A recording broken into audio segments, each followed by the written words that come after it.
ಮಕ್ಕಳನ್ನ ಸೈಕಾಲಜಿ ಕಂಪ್ಲೀಟಾಗಿ ಹಾಳು ಮಾಡಿರೋದು CBSEನವ್ರು. ಸಿಸ್ಟಮೇ ಸರಿ ಇಲ್ಲ ನೋಡ್ರಿ. CBSEಲಿ 3 ಸೆಟ್ ಅಂತೇಳಿ, ಸೆಟ್ 1, ಸೆಟ್ 2, ಸೆಟ್ 3 ಅಂತೇಳಿ. ಇದು ಯಾವುದೋ ಹುಡುಗಂಗೆ ಯಾವುದೋ ರ್ಯಾಂಡಮ್ ಪೇಪರ್ ಬರುತ್ತೆ. ಹೋಗಲಿ, ಸೆಟ್ 1, ಸೆಟ್ 2, ಸೆಟ್ 3ಅಲ್ಲಿ ಒಂದೇ ಥರದ ಕ್ವಶನು ಟ್ವಿಸ್ಟ್ ಮಾಡಿಕೊಟ್ರೆ ಅಡ್ಡಿಲ್ಲ. ಒಬ್ಬಂಗೆ ಕಷ್ಟ ಅಂತೆ, ಒಬ್ಬಂಗೆ ಈಸಿ ಅಂತೆ. ಸೊ ಕಷ್ಟಪಟ್ಟವನು, ತುಂಬ ಹಾರ್ಡ್ ವರ್ಕ್ ಮಾಡಿದವನು, ಯಾವುದೋ ಒಂದು ಸೆಟ್ 3, ಈ ಸಲ ಬಂದಿದ್ದು ಸೆಟ್ 3 ಸಿಕ್ಕಾಬಿಟ್ಟೆ ಕಷ್ಟ ಇತ್ತು. ಆ ಮಗು ಚೆನ್ನಾಗಿ ಓದಿರುತ್ತೆ, ಕಷ್ಟಪಟ್ಟಿರುತ್ತೆ, ಅದಕ್ಕೆ ಮಾರ್ಕ್ಸ್ ಕಡಿಮೆ. ಆಯಿತಾ? ಸೆಟ್ 1, ಸೆಟ್ 2ನವ್ರು ಸಿಕ್ಕಿದ್ರೆ ಲಕ್ಕಿ. ಅಂದರೆ ಈ ಸೆಟ್ಟು ಲಕ್ಕಿ ಸೆಟ್ಸ್ಗಳಿವು. ಆಯಿತಾ? ಸೆಟ್ 1, ಸೆಟ್ 2, ಸೆಟ್ 3 ಅನ್ನೋಕ್ಕಿಂತ ಲಕ್ಕಿ ಸೆಟ್ಸ್ ಅಂತ ಹೇಳ್ಬೋದು.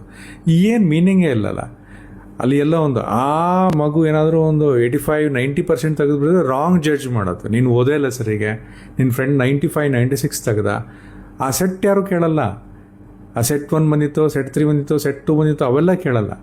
ಒಟ್ಟು ಹುಡುಗ ಚೆನ್ನಾಗಿ ತೆಗೆದ ಕಂಪ್ಯಾರಿಸನ್ ಮಾಡೋದು. ಇದು ಪೇರೆಂಟ್ಸಲ್ಲೂ ನಡೀತಾ ಇದೆ, ಪೇರೆಂಟ್ಸ್ ರಿಲೇಟಿವ್ಸಲ್ಲೂ ನಡೀತದೆ, ಫ್ರೆಂಡ್ಸ್ಗಳಲ್ಲಿ ನಡೀತದೆ. ಆ ಮಗು ಸೈಕಾಲಜಿ ಎಷ್ಟು ಹಾಳಾಗತ್ತೆ ಅನ್ನೋದು ಯಾರೂ ಅರ್ಥ ಮಾಡ್ಕೊಂತಿಲ್ಲ. ಅದೇ ರೀತಿ ಬೇಸಿಕ್ ಸ್ಟ್ಯಾಂಡರ್ಡ್ ಅಂತೆ. ಆಯಿತಾ? ಆಯಿತು, ನೀವು ಬೇಸಿಕ್ ಆದರೂ ಮಾಡಿ, ಸ್ಟ್ಯಾಂಡರ್ಡ್ ಆದರೂ ಮಾಡಿರಿ ಮ್ಯಾಥಮೆಟಿಕ್ಸಲ್ಲಿ. ಆದರೆ ಫೈನಲಿ ರಿಸಲ್ಟ್ಸ್ ಬರುತ್ತಲ್ಲ, ಅಲ್ಲೇನಾದರೂ ನೀವು ಸ್ಟ್ಯಾಂಡರ್ಡ್ ತೆಗೆದವ್ರಿಗೆ ಏನು ಎಕ್ಸ್ಟ್ರಾ ಮಾರ್ಕ್ಸು ಅಥವಾ ಏನಾದರೂ ಕಾಂಪನ್ಸೇಷನ್ ಮಾರ್ಕ್ಸ್ ಏನಾದರೂ ಕೊಡ್ತೀನೇನೋ? ಅಲ್ಲೂ ಅಷ್ಟೇ 95-98 ಬೇಸಿಕ್ನವ್ರು ತೆಗೆದ್ರೆ, ಸ್ಟ್ಯಾಂಡರ್ಡ್ ಒಂದು 85-88-90 ತೆಗೆದ್ರೆ ಅಲ್ಲಿ ಕಷ್ಟದ ಪೇಪರ್ ಸ್ಟ್ಯಾಂಡರ್ಡ್ ಇದ್ದೇ ಇರೋದಂತ ಎಲ್ರಿಗೂ ಗೊತ್ತಿದ್ದಿದೆ. ಅದರಲ್ಲಿ ಮತ್ತೆ ಈ ಕಾಲೇಜ್ಗಳು ಬೇರೆ. ಕಾಲೇಜಲ್ಲಿ ನೀವು 90% ಎಬೋವ್ ತೆಗೆದ್ರೆ ನಿಮಗೆ ಫೀಸ್ ಕಡಿಮೆ, 30,000, 40,000, 50,000. ನೀವು 90ಕ್ಕಿಂತ ಕೆಳಗಡೆ ತೆಗೆದ್ರೆ ನಿಮ್ಮ ಫೀಸ್ ಜಾಸ್ತಿ. ಕಷ್ಟಪಡೋ ಮಕ್ಕಳು ಅಲ್ಲೂ ಕಷ್ಟಪಡ್ತಾರೆ, ಕೊನೆಗೆ ಪೇರೆಂಟ್ಸಿಗೂ ಕಷ್ಟ ಕೊಡುವಂಥ ಪಾಸಿಬಿಲಿಟಿ ಇರುತ್ತೆ. ಅವಕ್ಕೆ ಬರ್ಡನ್ ಆಗುತ್ತೆ ಮಕ್ಕಳಿಗೆ. ಇದು ನೀವು ಅರ್ಥ ಮಾಡ್ಕೋಬೇಕಾಗತ್ತೆ. CBSEನವ್ರು ಅರ್ಥ ಮಾಡ್ಕೋಬೇಕಾಗತ್ತೆ. ಈ ಸಿಸ್ಟಮ್ಮೇ ಸರಿ ಇಲ್ಲ.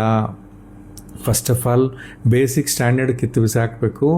ಆಮೇಲೆ ಸೆಟ್ 1, ಸೆಟ್ 2, ಸೆಟ್ 3 ಒಳ್ಳೆಯದೇ, ಮೆಥಡ್ ಒಳ್ಳೆಯದೇ. ಆದರೆ ಆ ಕ್ವಶನ್ಸ್ನ ನೀವೇನು ಕೊಡ್ತಿರಲ್ಲ, ಆ ಕ್ವಶನ್ಸ್ ಎಲ್ಲರಿಗೂ ಒಂದೇ ಥರ ಇರಲಿ, ತಾರತಮ್ಯಗಳು ಬೇಡ. ಯಾಕಂದರೆ ಫೈನಲಿ ಒಬ್ಬ ಹುಡುಗಂಗೆ ರಾಂಗ್ ಜಡ್ಜ್ ಮಾಡೋದು, ಒಂದು ಹುಡುಗಿಗೆ ರಾಂಗ್ ಜಡ್ಜ್ ಮಾಡೋದು, ಅವು ಸೈಕಾಲಜಿಕಲ್ ಡಿಸ್ಟರ್ಬ್ ಆಗೋದು. ಎಷ್ಟು ಜನ ಸುಸೈಡ್ ಮಾಡ್ಕೊತಾವೆ ಮಕ್ಕಳು. ಆ ಸೈಕಾಲಜಿಕಲಿ ಯಾಕೆ ನೀವು ಡಿಸ್ಟರ್ಬ್ ಮಾಡ್ತಿದ್ದೀರಾ ಮಕ್ಕಳಿಗೆ? ಅವಕ್ಕೆ ಯಾಕೆ ಒತ್ತಡ ಕೊಡ್ತಿದ್ದೀರಾ? ನೀವು ಅಲ್ಲಿ ಸಿಸ್ಟಮಲ್ಲಿ ಒತ್ತಡ ಕೊಡ್ತಿದ್ದೀರಾ. ಆಯಿತಾ? ಕೊನೆಗೆ ಫೈನಲ್ಲಿ ಸಮಾಜದಲ್ಲೂ ಒದ್ದಾಡಬೇಕು. ಇದನ್ನು ಸೀರಿಯಸ್ಸಾಗಿ ಸರ್ಕಾರಗಳು ಯೋಚನೆ ಮಾಡಬೇಕಾಗತ್ತೆ. ಸ್ಟೇಟ್ ಗೌರ್ಮೆಂಟ್ ಲಿಬ್ರಲ್ಲಾಗಿ ಹೆಂಗೆ ಕೊಡ್ತಾರಲ್ಲ ಮಾರ್ಕ್ಸ್ಗಳನ್ನ, ಅದೇ ಥರ CBSE ಕೂಡ ಅಟ್ಲೀಸ್ಟ್ ಒಂದು ಸ್ಟ್ಯಾಂಡರ್ಡೈಸ್ಡ್ ಮಾಡಿದರೆ CBSEನೆಲ್ಲರೂ ನಂಬ್ತಾರೆ. ಇಲ್ಲಾಂದರೆ CBSE ಕ್ಲಾಸಸ್ಗಳಿಗೆ CBSE ಎಷ್ಟೊಂದು ಗೊಂದಲ ಇದೆ ಅಂತ ಹೇಳಿ ನಾವು CBSE ಅಂತೇಳಿ ಮಕ್ಕಳನ್ನ ಸೇರಿಸ್ಬಿಟ್ಟು ಅದ್ಲಾಗುವಂತಹ ಒಂದು ಸಿಸ್ಟಮ್ಲಾಗುವಂಥ ಪ್ರಾಬ್ಲಮ್ ಇಂದ ಮಕ್ಕಳು ಹಾಳಾಗಬಾರ್ದು. ಮಕ್ಕಳು ಅವ್ರು ಹೇಳ್ದಂಗೆ psychologically they will undergo trauma. ಒಂದ್ಸತಿ ಅವ್ರು ಸೈಕಾಲಜಿಕಲಿ ಎಫೆಕ್ಟ್ ಆಗ್ತಾರೆ ಅಂತಂದ್ರೆ ಅವ್ರ ಬೆಳವಣಿಗೆನೆ ಕುಂಠಿತ ಆಗುತ್ತೆ. It is not physical growth, mental growth ಕುಂಠಿತ ಆಗ್ಬಿಡುತ್ತೆ. ಅದರಿಂದ ದಯಮಾಡಿ CBSEಗೆ ಸ್ಟೇಟ್ ಬೋರ್ಡ್ಗೆ ಸೇರಿಸೋರು 1 ಸಲ ಅಲ್ಲ, 2 ಸಲ ಅಲ್ಲ, 3 ಸಲ ಯೋಚನೆ ಮಾಡಿ ಆ CBSE ಸ್ಕೂಲ್ಗಳಿಗೆ ಸೇರಿಸ್ಬೇಕು ಅಂತ ಈ ಮೂಲಕ ನಿಮ್ಮನ್ನೆಲ್ಲ ಕೇಳ್ಕೊತಾ ಇದ್ದೀನಿ. Thank you.